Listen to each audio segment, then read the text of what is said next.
नमस्कार, मी स्नेहल. पुणे प्राईम न्यूजमध्ये आपलं स्वागत. देशात 7 टप्प्यात लोकसभा निवडणुकीसाठी मतदान प्रक्रिया पार पडली. आज 4 जूनला सकाळी 8 वाजल्यापासून मतमोजणी सुरू आहे.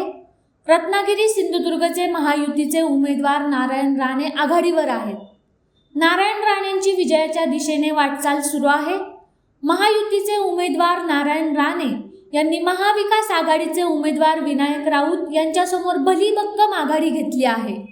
याचा जल्लोष नितेश राणे आणि निलेश राणे यांनी साजरा केलाय. यासोबतच कार्यकर्त्यांनी जोरदार घोषणाबाजी केली. या संदर्भात नारायण राणे यांची प्रतिक्रिया देखील आली आहे. दादा आज तुमचा विजय, दादा मोठ्या मताधिक्याने आपला विजय होतोय. पहिली प्रतिक्रिया काय आहे? पहिली प्रतिक्रिया ही आहे, माझा मोबाईल खाली घे. मोदी साहेब पंतप्रधान यांच्यामुळे माननीय अमित शाह तिघांनी मला उमेदवारी दिली आणि मला विजयाला तुम्ही कारणीभूत आहे. त्यांना धन्यवाद देतो. हा विजय माझ्या कार्यकर्त्यांचा आहे, निलेश नितेशचा आहे. सगळ्यांची मेहनत, निलेश नितेशने जी मेहनत घेतली, कार्यकर्त्यांची मेहनत घेतली, माझ्या पत्नीने जी मेहनत घेतली, त्याचं हे फळ आहे असं मी समजतो. दादा, सगळ्याच भागातून म्हणजे आपण कुडा मालवण असेल किंवा राजापूर असेल, इथे पण तुम्हाला चांगलं मताधिक्य मिळतंय काय? जिथे उबाटाचे आमदार होते तिथे हेच तर माझं नाविन्य आहे. जिथे पिकलं जात नाही तिथे पिकवतो मी. हे वैशिष्ट्य आपलं. दादा, कोकणात कमळ फुललंय, कसं वाटतंय? बरं वाटतं, गोड वाटतं. विरोधकांना काय सल्ला द्याल आता? सल्ला नाही, माझं असं म्हणणं आहे की जरा माझं असं सांगणं आहे, हा विजय मी सांगितला कोणाकोणामुळे आहे. भारतीय जनता पक्षाचं कमळ कोकणात फुललेला आहे.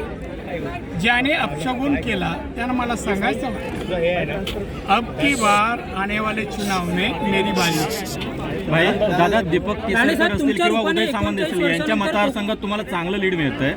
त्यांना धन्यवाद देतो. दीपक केसरकर 1 नंबरला आहे, हा उदयही आहे. तर या दोघांनी माझ्यासाठी मेहनत घेतली, परिश्रम, त्या विजयामध्ये त्यांचा सिंहाचा वाटा. आता मुंबई महापालिका निश्चित मिळणार. जिल्हा परिषद आहे, पंचायत समिती आहे, मुंबई सगळं मिळणार. कोकण जिथे तिथे सर्व काय. राणे साहेब, तुमच्या रूपाने कोकणाला 39 वर्षानंतर कमळ फुललेलं आहे. तुमच्या रूपाने 39 वर्षानंतर 39 वर्ष खतपाणी घालत होतो, त्यामुळे 39 वर्षानंतर आलं कमळ. चांगलं आलं. ठाकरेंचे दोन्ही उमेदवार ठाकरेच्या दोन्ही उमेदवारांचं पानिपत झालेलं आहे. दोन्ही उमेदवार मोठ्या फरकाने पराभूत झालेले आहेत. एवढ्या चांगल्या क्षणी हे नाव का घेता? नको घेऊ. ते कुठे लंडन बिंडनला आहे, तिथे हवा खाऊ दे ना. आणि म्हणून सांगितलं, आता मेरी बारी आहे. ज्यांचं नाव घेतलं ना त्यांचं कोकणात नामोनिशाणा नाही ठेवणार. दादा, जल्लोष कसा असेल इथून सिंधुदुर्गापर्यंत? मी झलक पाहत आहे, त्या झलकेप्रमाणे तुम्हाला दिसेल. हा आवेश आहे, विजयाचा आवेश आहे.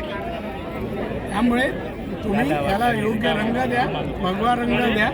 लोकांनी चांगल्या दृष्टीने पाहू दे, आनंद, विजयाचा आनंद लुटू.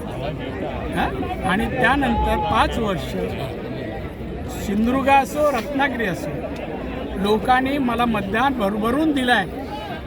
दोन्ही जिल्ह्यातल्या सर्वसामान्य जनतेने प्रेमही केलं, मतही दिलं.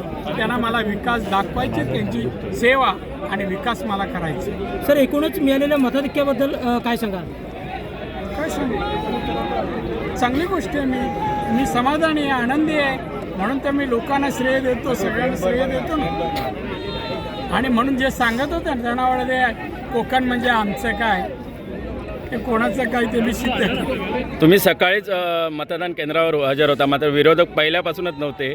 मी ज्या वाटेने जातो, रस्त्याने जातो, ते माझ्या विरुद्ध फिरकत पण ते आज प्रत्यय आला तुम्हाला. आता रिपीट करून वारंवार बातम्या दाखवा. चालेल, थँक्यू दादा. पाहत राहा पुणे प्राईम न्यूज. धन्यवाद.